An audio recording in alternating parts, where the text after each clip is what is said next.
Buksan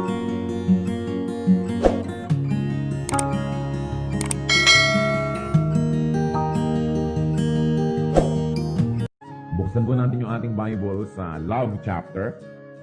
Napakaraming beses na yan na binasa. Ngayon, nahihingi tayo sa Panginoon ng mga additional and more mature readings.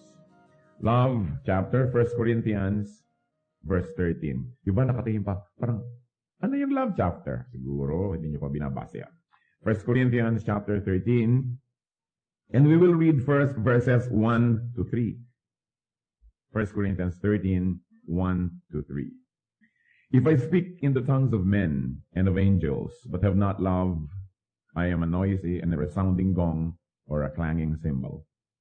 If I have the gift of prophecy and can fathom all mysteries and all knowledge, and if I have faith that can move mountains, but have not love, I am nothing. If I give all I possess to the poor and surrender my body to the flames, but have not love, I gain nothing. Napakalalim naman yata nito mga tatlong sentences na ito. Napakaraming bagay ang binanggit na sa tingin ng lahat ay napakahalaga pero wala palang kwenta kung walang pag-ibig. Meaningless without love. Ano yon? Una, speech or gift of tongues are meaningless. Kahit halimbawa yung conscious speech o yung tinatawag nilang gift of tongue or whatever it is, basta yung galing, husay magsalita, magbitaw ng salita, sabi kung walang pag-ibig, baliwala.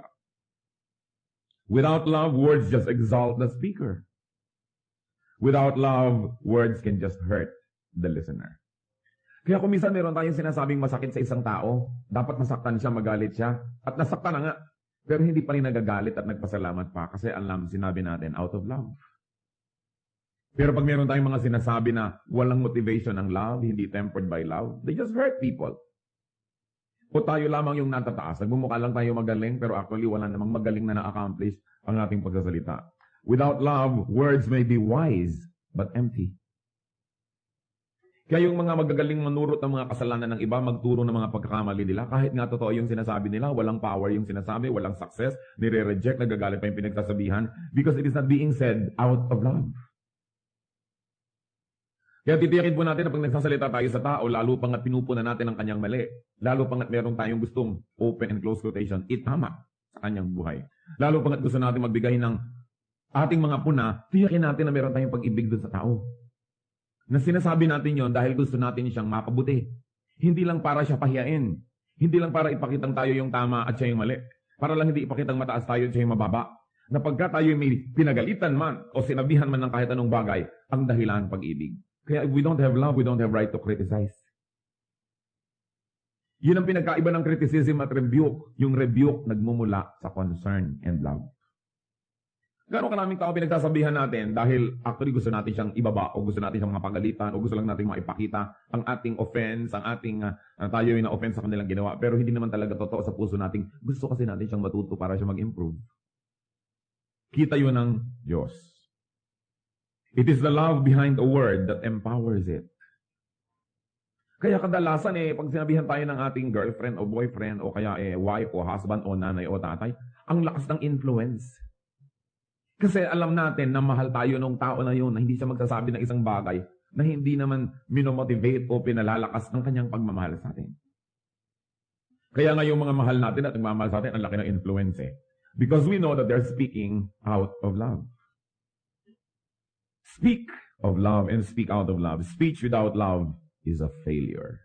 So isa po yan na failure na kailangan natin ma-recognize ngayon. Kasi pinag-uusapan natin, success, failure, and love. Anong kinalaman ng love sa dalawa? Another failure. Diyan sa binasa po natin, 1 Corinthians 13, 1-3, prophecy is meaningless. Prophecy may be defined as teaching o galing na magturo. Or, katulad nung inire-reveal mo yung mga kalooban ng Diyos para sa iba, katulad nung sinasabi natin, ay, prophecy yata yan. But actually, the gift of prophecy is really concerned about expounding on the Word of God, on the truth, and teaching it to people. Yung galing mo na magsalita to apportion an idea and distribute it to people. What is teaching for without love? Kung wala kang pag-ibig, turo ka ng turo, ang galing-galing mo magturo, anong mangyayari? Tingnan niyo po yung mga nagturo ng maraming mga isms. Yung ang gagaling mag-orate tungkol halimbawa sa mga naging communism or socialism sa Russia, Cambodia, kung saan-saan. Ano nangyari? No, ang mga tao na naniwala sa kanilang mga magagandang salita, Sa kanilang magagandang pagtuturo, ang dami nagdusa, nagkamatay-matay ang mga tao. Kasi yun namang galing hindi motivated by love, but probably even by hatred. Baligtad pa. Nagsasalita, nagtuturo at magaling, pero dahil gustong manira, hindi dahil bumuo. It is only to be self-serving, prophecy without love. Prophecy without love will only be self-righteous. Ang galing mo magturo, hindi ka naman nagmamahal sa iyong tinuturuan, edi itataas mo lang yung sarili at ibababa sila at ipapakita mo kung gaano kakagaling at kung gaano sila kakulang. That's why prophecy is meaningless. Knowledge is meaningless. Marami kong notebook noong araw na nakikita sa kalabas, knowledge is power. Ngayon yata yung mga notebook, puro mukha ng mga artista ang nakalagay, ewan ko. Pero dati yan yung mga kasabihan at kung ano-ano. Yung isa, knowledge is power. But the Bible tells us that knowledge is meaningless without love. It will only be self-exalting. It will only be frustrating and painful. It will only be oppressive. Kung ang galing-galing mo, tapos wala kang pag-ibig. Anong gagawin mo sa mga taong hindi magagaling? Mabibihag mo lang sila, mapapaikot, mamamanipulate. What's the point of knowledge kung hindi yan punong-puno ng pag-ibig? Nagagamitin ko para umimbento ng mga weapons to kill people. Nagagamitin ko para sirain yung environment. Gagamitin ko para lang payamanin ang sarili ko at the expense of others. That's why the Bible says, knowledge is meaningless without love. Prophecy without love is a failure. Knowledge without love is a failure. Kaya kung marami tayong mga kilalang taong matatalino o tayo na mismo yung tinitingnan natin na matalino, pero wala naman tayong pag-ibig, failure tayo. Kasi aanhin ang katalinuhan para sa niyon. At isa pa pang napakahalagang bagay na tinitingala na bilang isang katangian, faith. Sinabi rin dyan, faith is meaningless. Why? Faith or religion without love is only going to be self-righteousness.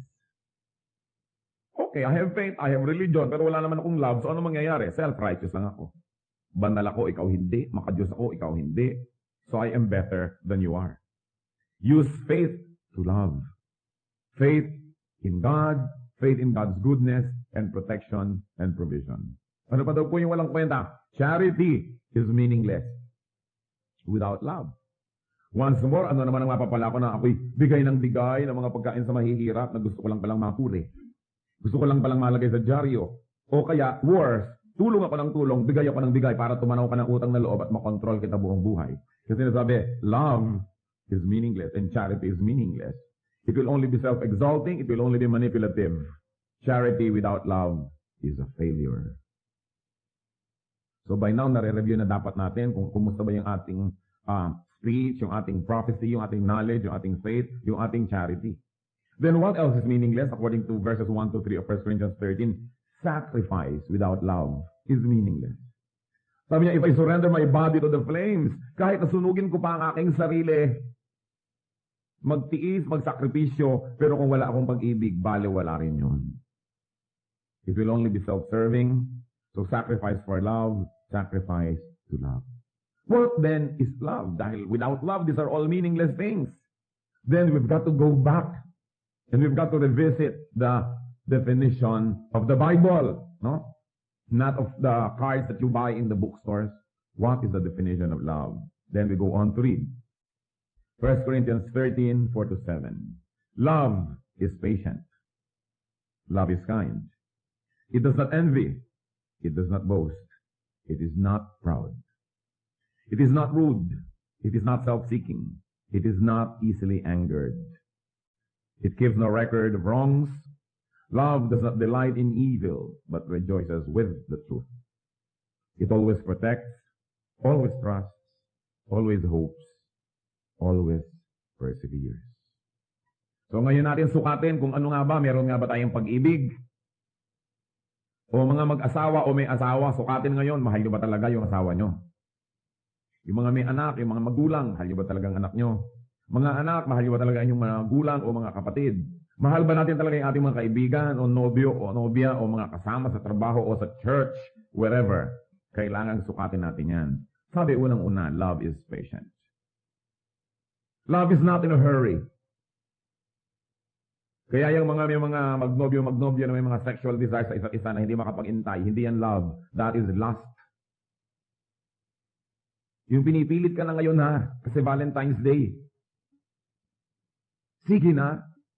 Ngayon na, hindi makapaghintay mo, no, you are deceiving me. That is not love. Because love is patient. Naghihintay ng tamang oras, ng tamang lugar para sa lahat ng bagay. Love is patient. Ibig sabihin din, hindi siya impulsive. Hindi yung bugso ng damdamin ang nasusunod, kundi yung talino ng pag-iisip. Ng mga ginagawa niya, hindi idinidikta ng emosyon. Hindi nagmamadali. Na pag may ginawang mabuti ngayon, hindi nag-iintay na bukas, may bunga na yan. Na, pambihira naman to, inabutan ko ng kape kahapon, ngayon hindi mo lang kamuti ng likod ko. Nag-aantay agad ng bunga, nag-aantay agad ng tubo. Love is patient.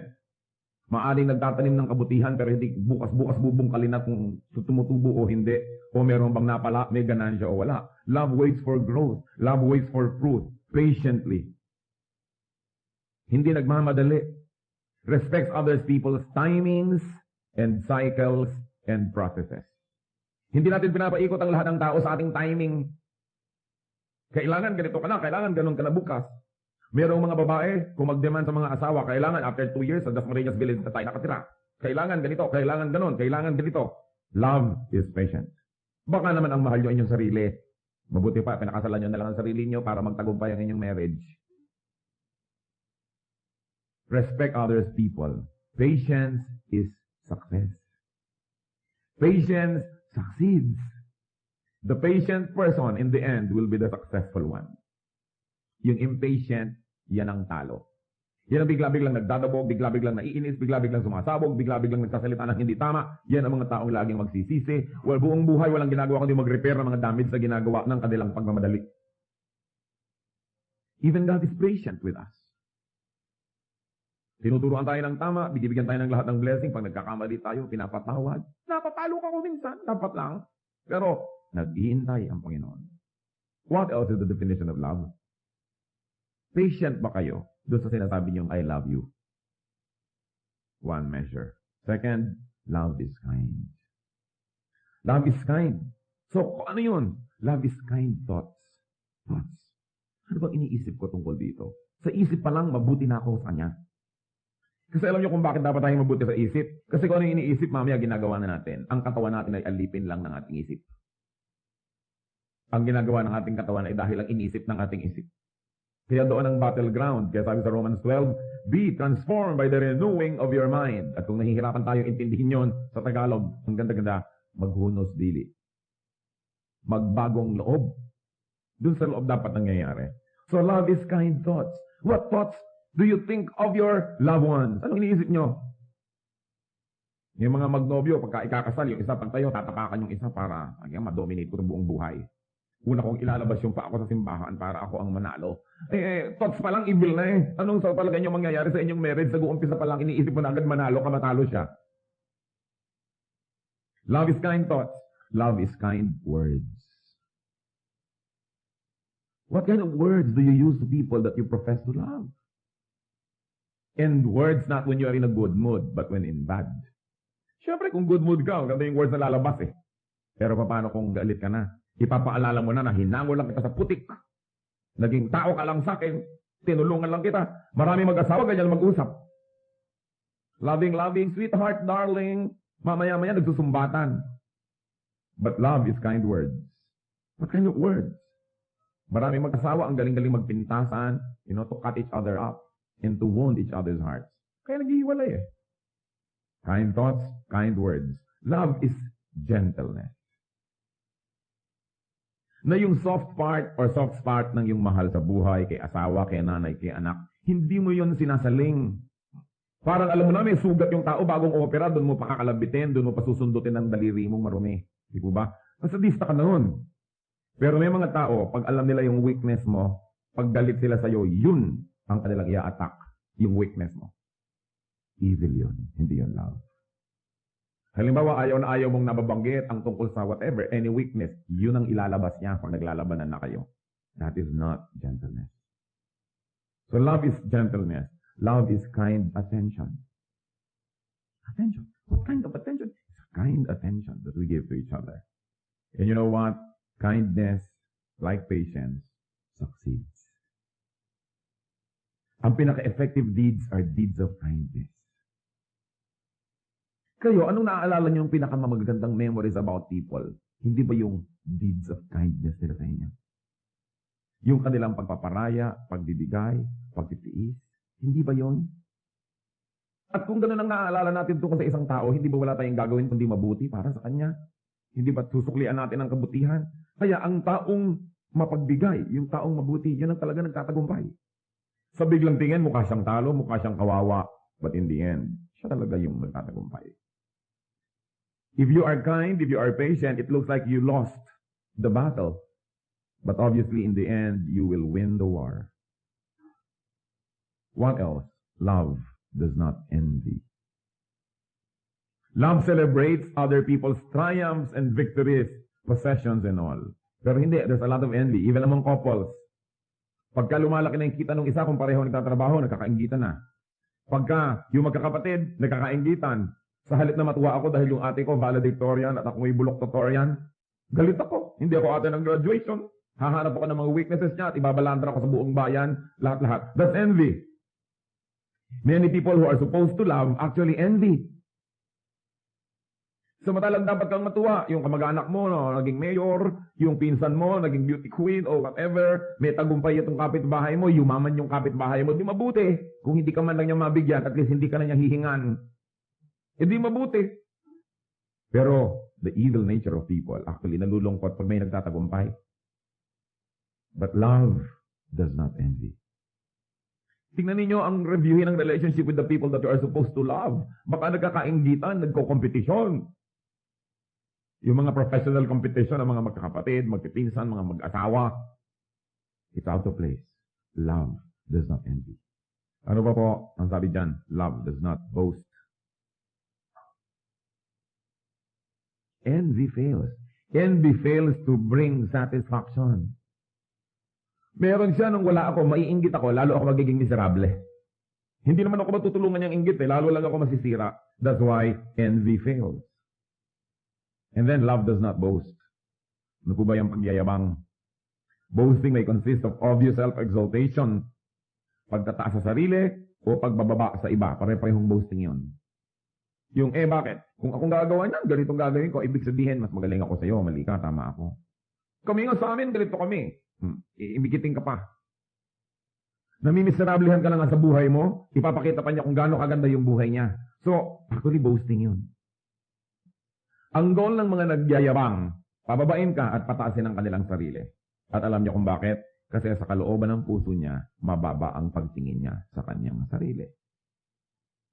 Ang mayayabang, ang totoo nun, napakababa ng pagtingin sa sarili. Kaya laging gumagawa ng isang bagay, nagsasalita ng isang salita, na para itaas ang sarili at ibaba ang iba dahil sa loob nila, sila ay mababa.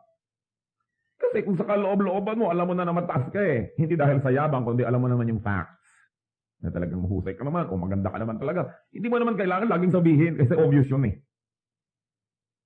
Kaya yung mga mayayabang, insecure lang yan. Empty can strikes loud. Di po ba? Pag may latang maingay, walang laman. Kasi yung latang puno, tahimik.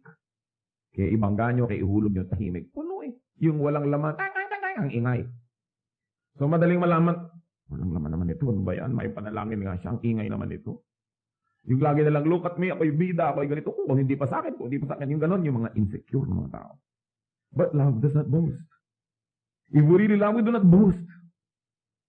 You love the poor, tapos i-display mo pa lahat ang yaman mo para lang sa mamiserablehan. You love people, pagkatapos iinggitin mo pa.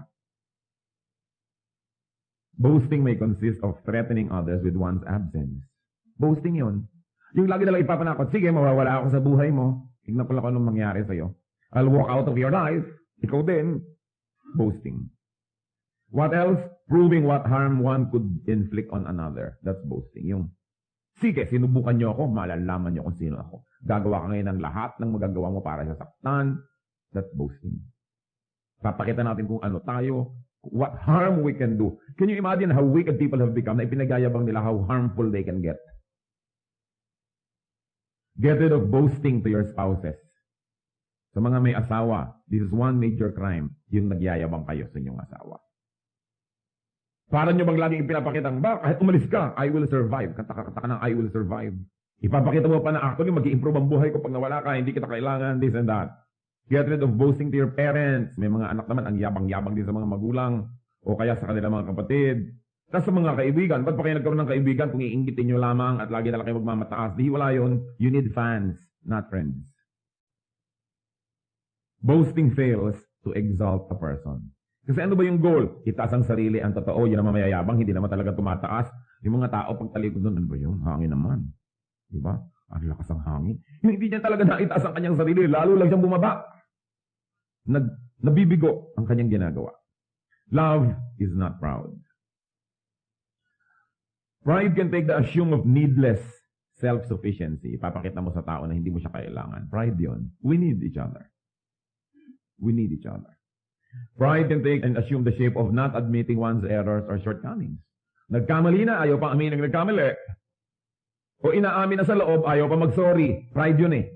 Alam niyo po, there are very, very few miraculous or magical words in the vocabulary of human beings. At kung gusto niyo maging miracle worker o magician, dapat madali nating nailalabas itong mga magical words. Isang doon, I'm sorry. Grabe ang nagagawang miracle ng word na yan. Nakasakit ka, nagkamali ka, pero here you are and really meaning it, saying, I'm sorry. Meron pa yung, excuse me. Napakahalaga ng word na yun. Excuse me, I'm sorry, at thank you. Siguro kung may i-recommend ako sa inyong tatlong masasabi lang buong buhay, yung talagang halimbawa pipi ka sa ibang salita. Yun lang ang pwede mong masabi. I'm sorry, excuse me, thank you, buhay ka na. Totoong tao ka na. Kasi ang hirap sabihin yun kung mapagbalaki ka yung I'm sorry. Tatay nagsosorry sa anak, unheard of in this country. So sorry na nga, pero sige na, understood na yon. Pero totoo kang macho, dapat matapang ka na magsabing, I'm sorry. Kasi mga duwag, hindi nila kayang sabihin yun eh. Akala nila bumababa yung pagkatao nila o pagkalalaki pag I'm sorry. Pero yung sugat na nagawa ng ating mga pagkakamali, parang magic na gumagaling pag nagsasorry tayo. And we really mean it. Yung excuse me, yung bubusina ka naman, ang dami-dami mong madadaanan eh. Nasakasana silang lahat. Tsaka, thank you. Thank you. Ginagawa tayo ng mabuti. Salamat. Thank you. It's important. Because love is that proud. Love is admitting errors. Pride is not admitting errors and shortcomings. Pride is hypersensitivity. Alam niyo po yung mga sobrang manipis, sobrang maramdamin, sobrang matampuhin. Actually, proud yun. Yung pagtatampo, pride yan eh. Bakit? Dapat importante ang treatment mo sa akin, hindi mo ko binigyan ng important treatment, kaya ako nagtatampo. Dapat sana binati mo ako agad, binati mo yung iba agad. Pangatlo pa lang ako. Nagtatampo. Dapat sana mas malaki yung parte ko. Dapat akin yung pisngi ng mangga, tapos butong binigay sa akin. Magtatampo. Yung mga tampurista, ang totoo yan ay mga very proud people. They think that the world owes them courtesy and kindness and goodness all the time. And when the world fails, nagtatampo sila. Kaya napakalaking kasalanan yan eh. Yung sobrang pagtataas sa sarili. Ngayon, pag ang mga tao hindi nag-cooperate sa pagtataas mo tayong sarili, galit ka, nagtatampo ka. Ano pa? Pride can take the shape of self-importance. Pompousness. Yung gusto mong lagi kang bida, lagi kang nire-recognize, lagi ka nalang kinikilala. And of course, pride is seeking captives. Ang tingin mo lang sa mga tao, puro bihag. Kaya ko yan, control ko to, control ko yun. That's pride. Pride fails to give victory. Sa lahat ng ginagawa ng pride na para magmukha siyang victorious, mukhang siya ang bida, lalo siyang bumababa. Kasi wala naman talagang taong nai-inlove sa mga proud people at wala naman talagang taong humahanga sa proud people. Kaya kailangan na tayo po ay totally lost para maging proud eh. And we've got to be ignorant to be proud. Kasi pride is related to attaching self-importance. Pero kung totoong bukas ang ating isip at matalino tayo, alam naman natin hindi tayo importante. Alam naman natin hindi tayo magaling. Alam naman natin na lahat siguro ng mga pinupuri ng mga tao tungkol sa atin ay hindi totoo. Dahil sino nga ba tayo? Yung taong makatotohanan, bukas ang isip at kilala ang kanyang sarili, yan ang humble. Kasi alam niyang, ganun lang yun. Kaya yung mga tinatawag po natin ng mga nagtagumpay, halimbawa nagtagumpay sa negosyo, therefore yumaman, nagtagumpay sa career, therefore sumikat, naging makapangyarihan. Kahit sa career, dahil may nagbigay, may tumulong, may nagbukas ng pinto para sa iyo. Kaya yung taong mga mayayabang ay mga ligaw, hindi nila alam kung sino sila. Because nobody can be great by himself. Bakit kung katalinuhan nagbibigay ng tagumpay, bakit ang dami mga matalino ay wala namang nangyari? Di po ba? At marami naman mga taong hindi matalino. Wow, bakit ang yaman niya? Bakit? Kasi may mga tumulong, may mga nangyari. Pride fails to give genuine victory. Then, ano pa po ang mga definition? Love is not rude. There can be so much rudeness among people, especially sa mag-asawa. Napakarami ko lang nakitang rudeness ng husband to wife and wife to husband. Pambihira, kung meron kayong dapat igalang, pitaganan, at gawa ng lahat ng nice and best things in life, dapat asawa nyo. Kasi yan ang kasama nyo sa buhay. Yan ang karamay nyo. Kung nahulog kayo sa hagdan, yan ang dadampot sa inyo. Kung na-paralyze kayo, yan ang magbubuhat sa inyo o magtutulak na inyong wheelchair. Diba?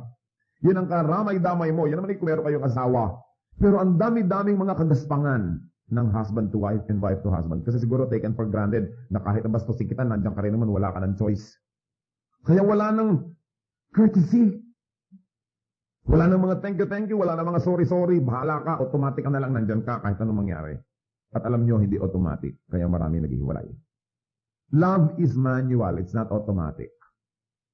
Hindi pwedeng umandar automatic ang love, namamatayan. Kaya marami, tatatong taong pa lang, Pastor, wala na akong pag-ibig sa aking asawa. Hindi nyo kasi tinrabaho. Hindi nyo ginawa ng paraan. Kasi ang pag-ibig, nire-renew nyo yan everyday, tinatrabaho yan. Kung hindi, nawawala. So, there can be so much rudeness between parents and children. Alam niyo, ang daming rudeness ng mga parents sa children. Kung mabata ka, pakain kita, pakaral kita, hindi na sila nagiging courteous. Hindi nagagalang ng privacy ng anak. Yung parang anak lang kita. Di ba dapat mga magulang ang kauna-unahan magpakita ng kagandahang asal? Marami rin mga anak, very rude to their parents. Naku, polite na polite sa mga teachers sa school, polite na polite kung kani-kaninong tita, tito, pero mga magagaspang sa sarili mga magulang. Tinatalikuran ng magulang, dinadabugan, binabagsakan ng pinto, ng telepono, kung pwede sigurong banlian ng kumukulong tubig yung magulang, babanlian, plantsahin, ipitin ng electric fan. Dami, mga anak lalo, dapat magalang kayo sa inyong magulang. Sa lahat ng tao sa mundo, ang dapat iginagalang ng tao ang kanyang mga magulang, ang kanyang asawa, and then ang kanyang mga kapatid. Kasi when all the chips are down, pag tinalikuran kayo ng mundo, yan ang mga matitira sa inyong buhay. Magulang, anak, asawa, mga kapatid. Yan ang natitira kahit anong mangyari. Kita nyo, yan ang nandyan. Kaya kailangan courteous tayo sa kanila. Ang courteous mo sa stranger, ang courteous mo sa waiter, pag naglagay ng kutsara, thank you. Naku, ang etiquette mo talaga by the book. Pagkatapos yung mga tao na pag naghihingalo ka, tumirik ang iyong mata, nandyan, hindi tayo courteous. Napaka-importante. We give all courtesies to strangers in public places, sa mga kotilyon, sa mga dinner at mga parties. Pero yung mga tao talagang permanent fixtures of our lives. Dapat polite tayo sa kanila. Alam niyo yung politeness sa mga anak sa magulang? Sa Arabia, sa Arab world, hindi pwedeng ipakita ng anak ang kanyang talampakan sa kanyang magulang. That's rudeness. Hindi pwedeng nakatapat yung magulang mo, itataas mo yung paa mo na gano'n, na nakaharap yung paa mo sa kanya. Rudeness. Iniingatan yung ganong klaseng mga bagay. May mga anak na hindi tumatalikod sa magulang. Yung pagka umaalis ay medyo paatras ng konti, hindi bigla-biglang tinatalikuran. Courtesy. Ang daming nakita ko na, mga kolehiyala, mga college boys, ang polite to strangers, pero ang rude sa kanilang mga brothers and sisters. Kung meron nga kayong dapat na pakitaan ng pinakababuting ugali, yung kapatid nyo eh. Kasi unang-una, kapatid nyo yun. Second, tinalikuran na kayo ng buong mundo, yan ang magtsatsaga sa inyo, yung mga kapatid niyo. Mga kamag-anak and our friends. Alam niyo kung minsan sasabihin ng iba, alam mo, mas close pa ako sa pinsan ko kaysa sa kapatid ko. Kasi siguro mas polite kayo sa pinsan niyo kaysa sa kapatid niyo. Yung iba sasabihin, close pa ako sa friend ko kaysa sa sarili kong kapatid. Siguro yung friend mo, nagsishare pa kayo ng lollipop, kung ano-ano pang mga sweetness ang ginagawa niyo to each other, nagpapautangan kayo, nagpapahiraman, pag yung kapatid mo, sungit-sungit mo, hindi makapasok sa kwarto mo, paano ka nga magiging close doon? Hindi naman siguro mahirap yung arithmetic niyan para masolve niyo yung formula. Courtesy. Because we have a tendency to be rude to people who are very close to us. Baligtad. Yung mga close sa atin, doon nga tayo dapat pinakamapino at pinakamaayos kasi close sa atin yun. Maraming mga husband and wives lalo na very rude to each other. Walang paggalang. Mabuti pa nung nagliligawan. Pero nung mag-asawa na iba na. Rudeness can take the form of words. Anong mga klaseng salita ang binibitawan? Kung ba naman at isa tayo sa kanya, hindi na tayo magkokorte ng magandang salita kahit ano na lang? Rudeness can take the form of gestures. Gestures. Marami ko nakikita mag-asawa, medyo nagyayabang-yabang siguro ng konti yung lalaki, yung babae, naku ang kilay nandun sa kisame. Nakaganyan. Sa harap ng mga tao, hinihiya yung sariling asawa. Anong ine-expect nyo na magiging relasyon nyo kung ganun kayo? Dapat nga, pagka medyo nagyayabang-yabang ng konti kasama, ikaw na yung parang tandahanga na nagniningning yung mata sa pagtitig sa kanya. Siguro, titibay ang inyong pagmamahalan. Pero, ayan na naman yan. Okay. Kaya kayo nagdi-disagree, not in public. You do not erode, diba? The authority and dignity of your spouse in front of other people. Diba? Gestures. Manners. Disposition. Ang dami-daming babae, paghaharap sa ibang lalaki sa labas ng bahay, ang ganda-ganda. Pag nakaharap sa sariling asawa sa loob ng bahay, hindi mo malaman kung multo o ano. Bakit ganon? Ang rude-rude sa harap ng asawa ko, ano mga nakalagay, bla bla bla. Pagkatapos sa harap ng iba, paglabas ng bahay, ang ganda-ganda. Sino ba pinagpapagandahan nyo? Mukhang tiriring kayo sa bahay. Tapos ano, sino dinidisplay mga lalaki sa kalye? Dapat nga, polite ka sa iyong asawa, di po ba? Na tinisikap mo talagang to be the best. Kaya naman marami mga tao, pagtagal, alam mo, parang na lang kami magkapatid. Bakit ka hindi kayo magiging para magkapatid? Lagi na lang nakabuyang-yang na parang kinulay yung babae. Wala nang itinago, wala nang charm, wala nang magic, wala nang mystery. Kaya sila lalaki naghahanap ng ibang mystery at magic. Although of course, hindi naman justifiable yun kahit mukhang kinulay ang asawa nyo laging nakabuyang-yang dyan. Pero yung ganoon, kasi nawawala yung niceness, yung politeness to each other. Napaka-exciting naman siguro kung si Mrs. ito magbibisi at ang likod pa ng konti. Hindi na tuloy sinisilip dahil lagi nang nakatiwangwang. Wala na yung fun. Rudeness, ganun din yon. Dahil tinitake for granted mo na lang eh. And that should not be done. Minsan, of course, rudeness can take the forms of cutting each other up. Nagsasalita, pinuputol mo, hindi na siya makatapos. Tinatapos mo yung sentence niya para sa kanya. Rudeness yun. Arriving and leaving in awkward moments. Katulad lang kahit alam mo may mga program, huwag naman kayong tatayo sa gitna ng anything. May kumakanta, may tumutula, may nagsasalita. Huwag sa gitna. Pag nagtatransition, may bababang speaker, may aakyat na iba. Doon kayo tatayo o uupo o hindi. Nasa kalagitnaan ng isang bagay, may tatayo, may aalis o may darating. That's rudeness. Itinatayaming natin lahat yung mga ganun. Rudeness fails. It always fails to bring goodwill and to bring victory. What else is love? Love is not self-seeking. Yung totoong love, you before me, not me before you. Dinidefine po natin according to the Bible, ine-expound ko lang yung sinabi ng Biblia. Hindi ko ini-invento ang mga definition na ito.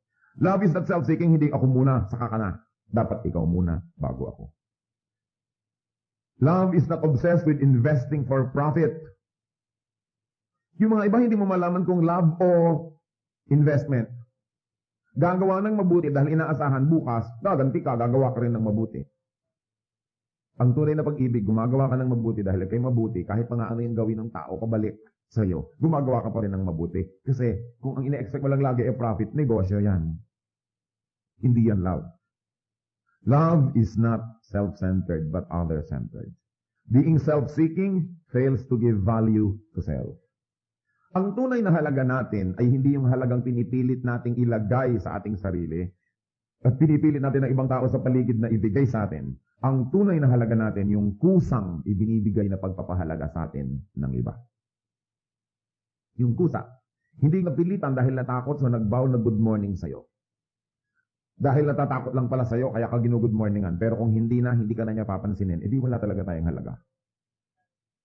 Ang ating antayin yung pagpapahalaga ng iba, hindi yung pagpilit natin sa kanila na magpakita ng mga ceremonial na pagpapahalaga sa atin. Love is not self-seeking. And then, of course, love is not easily angered.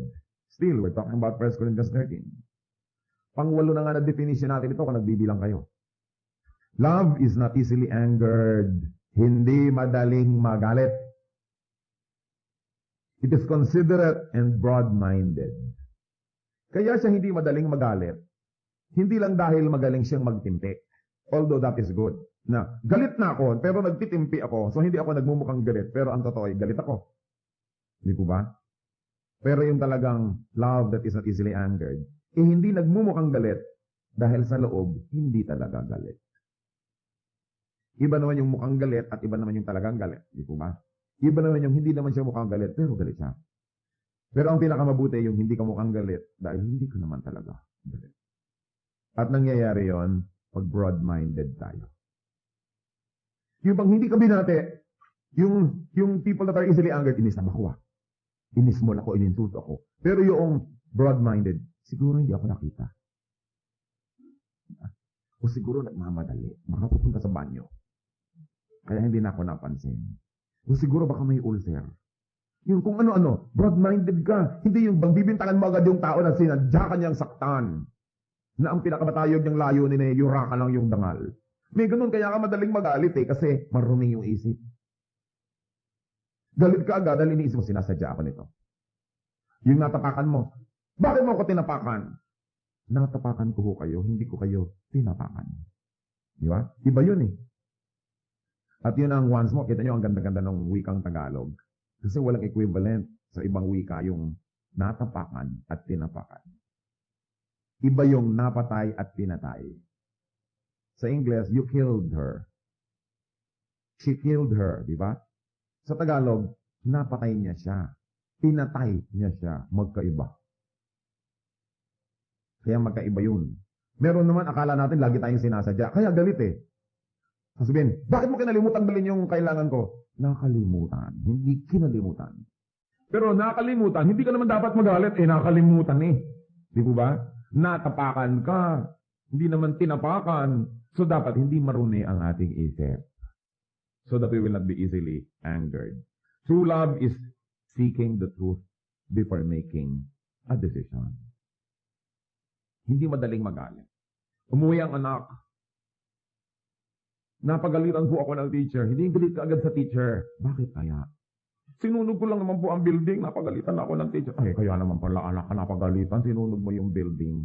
Hindi ka kampi ka agad dahil kamag-anak mo to o mahal mo to sa buhay. Hindi ka na ng totoong love. Yung totoong love, nag-aantay, you suspend judgment, nagre-research, bago ka magalit. Hindi yung sisilakbo agad lang yung damdamin. Kailangan broad-minded. Anger fails to win. It fails. And then 9. Love forgives. Kung may kaisa-isa talagang akong ipapayo sa mag-asawa para magtagal ang relasyon, isa lang ipapayo ko. Forgive. Lahat naman ang naghihiwalay, isa lang dahilan Hindi nag-forgive. Yun lang. Why do we need to forgive? Unang-una, because everybody, including ourselves, will fail. Pwedeng minali o nagkamali. Magkaiba na naman yun, di po ba? Pwedeng sinadya o hindi sinadya, dahil sinasadya man o di sinasadya, ang tao magkakamali, magkukulang. Kung ang ilalagay nyo, mananatili ang ating relation kung perfect ka, naku, maghihiwalay kayo. Dahil magkakamali siya, magkakamali ka. Pero mananatili ang ating relasyon dahil kahit anong mangyari, papatawarin kita. Mananatili talaga kayo. Forgiveness. Hindi mo sasabihin, nagkasira naman kami dahil nagkamali siya. Ako naman ang tama, nagkamali naman siya. Oo nga. Pero yung hindi mo pagpapatawad, edi mali ka na rin. Pareho na kayong mali, nauna lang siya. Pero ikaw yung mas bago. You are more recent. Di ba? Nauna lang siya, pero ikaw yung mas sariwa ang pagkakamali. Kaya kailangan pareho kayong magkamali para kayo maghiwalay Gumawa siya ng maling-mali. Ikaw naman, hindi ka nagpatawad, pareho lang kayong mali.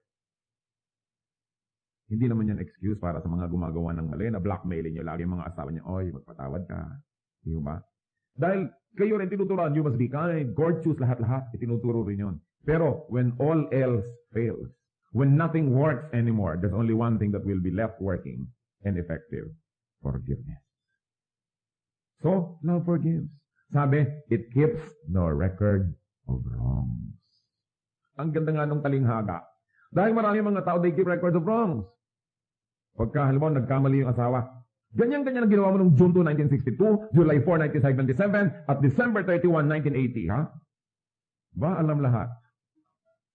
Huwag kayong mag-iingat at mag-iipon ng mga ganong bagay. Kasi bakit iniingatan, iniipon? Kasi naghahanda kayo ng gera. Pag nag-iipon kayo at nagtatanim, ibig sabihin lang, may pinaghahandaan kayong confrontation para mailabas yung lahat. At pag naghahanda kayo for confrontation, you will get it. Kita niyo yung mga mahilig mag-aral ng martial arts, laging napapaaway. Paano? Gusto na nilang magamit yung mga nalaman nila, kaya talagang sa little excuse makikipag-away. Kita niyo may barel, nakakapamarel. Makakapamarel ba kayo kung wala kayong barel? Kaya kung ayaw niyong mapasubong mamarel, huwag kayong maglagay ng barel. Ganon din yun, yung nag-iingat ng mga at nag-iipon ng mga kamalian ng kapwa, darating ang araw, isusumbat niyo lahat yun. Kasi, kaya niyo iniipon para maisumbat. And there's one thing I like to remind you. Pag isinumbat nyo ang pagkakamali ng isang tao, lalo ang kabutihan ginawa nyo sa kanya, bayad na. Naisumbat nyo na, bayad na. Kung pinakain kita nun, tinulungan kita nun, bayad na. Isinumbat nyo na eh. Kaya wala na siyang utang na loob. Pag isinumbat na, wala na tayong utang na loob. Bayad na. Kaya kung gusto nyong manatili na may estimang tao, huwag nyong sinusumbat-sumbat ang ginagawa nyo mabuti. Kasi nabubura. Sa halip pa nga kung minsan na affection ang naramdaman ng ginawa natin ng mabuti, inis pa eh. So, failure ka. Kasi nanunumbat ka eh. Pinag-uusapan po natin yung success, yung failure at yung love. Kung ano ang kinalaman ng mga bagay na yon. Anything done not out of love will fail. Kahit mabuti yung gawa. Tapos isusumbat mo, wala na. Bayad na, tapos na. Sayang. So love forgives. And of course, tries to forget. Love keeps no records of wrongs. Meron pang romantic definition of forgiving. Forgiving is not only giving your blessing for a person, to a person. Forgiving is not only forgetting, but forgiving is a renewal of a willingness to be hurt again. Romantic, no? Pero kung talagang you keep no record of wrongs, ganun yun. Yung parang, I forgive you, pwede mo uli akong saktan. Pero, pangatlong beses na yan, patatawarin kita ngayon. Pero pag ika-apat, makikita mo. Hindi sa totoong forgiveness. Kasi ang Diyos din pag humingi tayo ng forgiveness, hindi naman sinasabi sa inyo, pang-5 beses ka nang nagsinungaling sa iyong buhay. Wow naman, 5 beses pala, ano kayo santa? Pero pang-5 na yan, pag naka-6, hindi na kita papatawarin. Di ganoon din ang trato sa atin ng Diyos. Ang sinabi pa naman ng Panginoon, if you do not forgive men their trespasses, neither will your heavenly Father forgive you your trespasses. Kung di ka nagpapatawad sa iba, hindi ka papatawarin ng Diyos. Ang panukat mo sa iba, yun din ang panukat sa'yo ng Diyos. So kung kuripot ang pagpapatawad mo sa iba, kuripotin ng Diyos sa pagpapatawad sa'yo. Pero kung pirmi ka nagbo-blow out ng pagpapatawad sa iba, ganun din ang Diyos. Maluwag ka sa iba, maluwag sa'yo ang Diyos. Mahigpit ka sa iba, mahigpit sa'yo ang Diyos. The measure you give is the measure you get. So don't burn the bridge over which you too must pass. Sa galit mo sa mga kaaway, para huwag silang makatawid ng ilog, sinunog mo na yung tulay, ikaw din ay tatawid. Paano ka?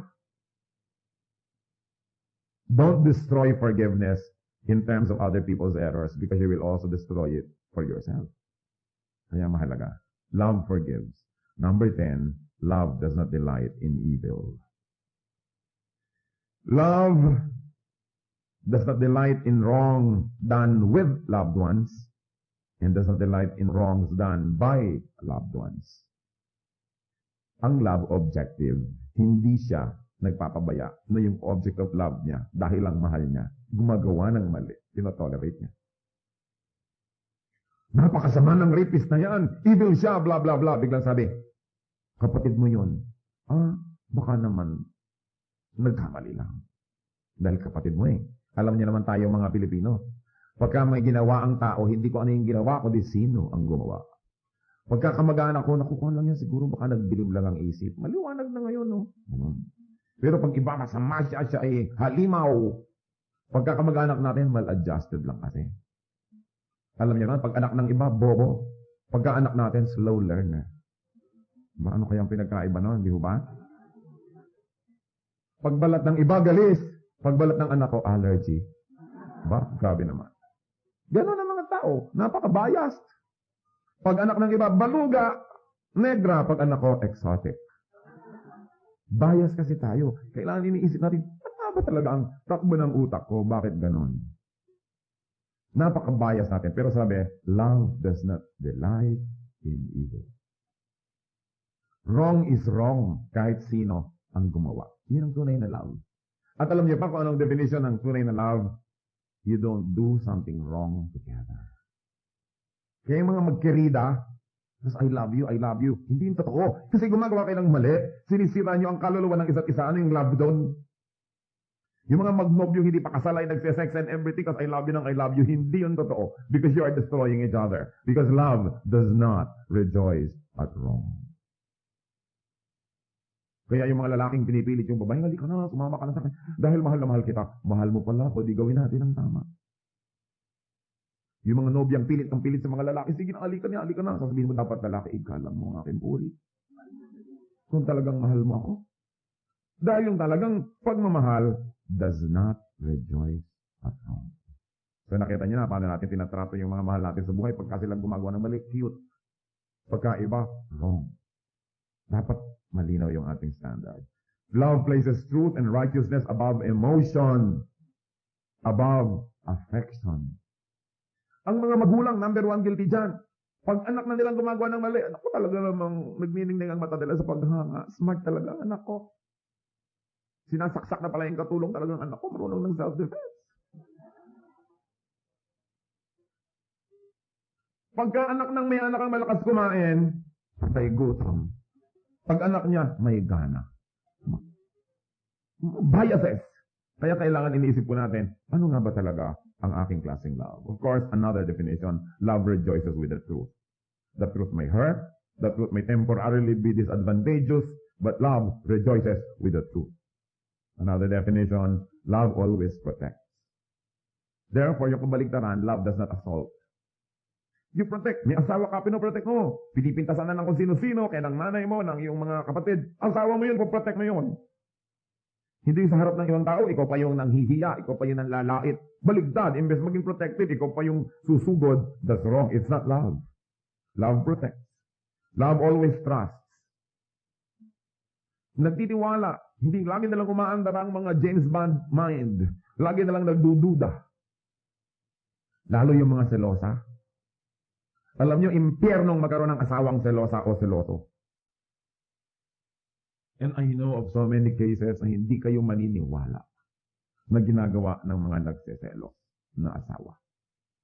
Meron na lang kulang paggabi, bakuran ng barbed wire yung higaan ng asawa niya dahil baka lapitan ng katulong. Oh my goodness. Di ba? Sabagay, meron nga sigurong lumalapit din. Pero oras na nawalan kayo ng trust. And every day, lagi kayo nagsususpecha, alam nyo, magiging kayong halimaw. Lovable man kayo dati, maiinis na yung minamahal nyo dahil sinasakal nyo na siya, nakabantay kayo ng nakabantay. Ano ko, ang dami mga asawa, umuupa pa ng mga ahente para bantayan yung mga asawa nila. So bagay, meron naman talagang dapat bantayan. Di ikadena na lang. Pero yung sobra, I'm talking about excessive distrust. Lahat na lamang ng ginagawa meron kang ibang pakahulugan. Hindi na yun lang. Sobrang possessiveness. So there should be trust. Although, of course, people kasi sometimes sinira na nila yung tiwala nyo, kaya dala na kayo, di po ba? Pero ano gagawin nyo? Buong buhay kayo magiging paranoid? O gusto nyo bigyan ng sarili nyo at yung mahal nyo sa buhay ng another chance? Para magkaroon uli ng isang panibagong pag-uumpisa. Napaka-importante nun. At yun naman siyempre, binibigyan ng chance, don't abuse it. Uulitin nyo lang pala yung dating mga pandaraya and everything. Love, trust. Tapos, definition natin number 14, love always hopes. Lagi siyang umaasa. Lagi siyang merong hinahanap na positive. Siya ay prayerful, expectant of good things. And then number 15, love perseveres. Hindi siya madaling sumuko. Siya ay matibay. Hindi siya madaling nag-give up. Now what is the power and success of love? Kasi pinag-uusapan natin. Failure, success, and love. 1 Corinthians 13:8. Love never fails. Kita nyo? Love never fails. Basahin nyo ng malakas, patinig naman. Thank you. But where there are prophecies, they will cease. Where there are tongues, they will be stilled. Where there is knowledge, it will pass away. In other words, love always works. Love always succeeds, whether or not it doesn't seem so. Any act done in love succeeds. Any word said in love succeeds. Yan ang tunay na magtatagumpay. Yung mga ginawa, mga sinabi, inisip ng tunay na pagmamahal. Yan ang matatandaan ng tao. Yan ang maaalala lagi. Gifts, skills, talents, they will stop to be effective. And without love, they are meaningless. What good is a prophet, a speaker, a genius without love? Kita nyo, ang dami-daming tao mas matalino kaysa doon sa mga, let's say, asawa nyo, pero talagang doon pa rin ako kahon. Kasi yun ang nagmamahal sa akin. Ang ganda-ganda mo nga, hindi mo naman ako mahal. So, aaning kita. Di ba? Ang galing-galing mo nga, hindi mo naman ako mahal. Anong gagawin mo sa akin? Aalilain mo lang ako. Doon na lang ako sa nagmamahal sa akin. Love succeeds.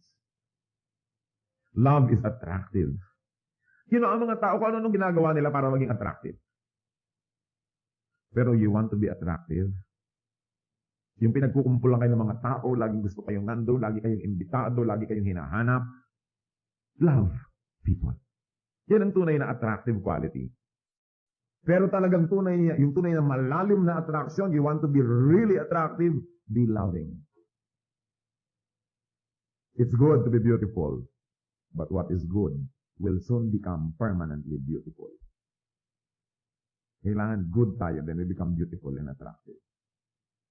Nagsasayang ang maraming tao ng mga kung ano-anong mga pera para maging attractive. Although hindi naman masama siguro na maging pleasant ka, maging maganda yung itsura mo. Pero ang totoong lasting attraction or attractiveness is our heart. Kung loving tayo, marunong tayo magmahal, and all the qualities we talked about, people will find us attractive. Love always wins. Dapat natin tandaan. Actually and spiritually. Kahit parang hindi ka biglang nanalo, panalo rin yan in the end. You know why? Because God looks at our hearts. And God is our final judge. Kahit na mali ang inisip ng iba sa atin, hindi nila tayo sinuklian ng kabutihan, pero sa ating pagmamahal, haharap tayo sa Diyos one judgment day. And it is God who knows our hearts. And eventually in the court of God, even if in the court of men, love did not seem to win, or it doesn't always seem to win, in the court of God, it is the winner. Yung taong tunay na nagmamahal, hindi yun natatalo, hindi yun dehado. Love opens doors. Di po ba?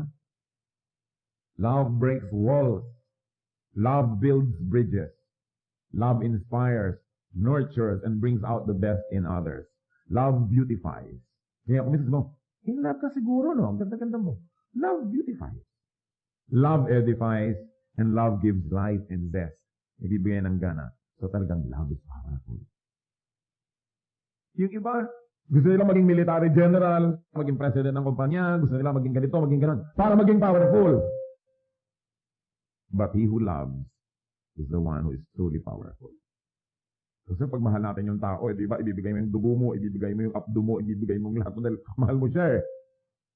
So sino ang talagang tunay na may kapangyarihan? Yung nagmamahal. Yung mga fake na kapangyarihan as in military power, power ng muscle or strength, pag nanghina ka na, hindi ka napapansin ng tao. Pero yung nagmamahal at minamahal mo, habang humihina, mas pinapansin mo. Di ba? Habang nawawalan siya ng kapangyarihan, at nandito ka ngayon naka-assist, yun ang tunay na panalo. Love is powerful. Love never fails. He who loves succeeds. Kaya po tayo pupunta na sa final sagot ng ating bugtong. Paano ba nagiging successful ang isang tao? Be loving. The person who loves succeeds.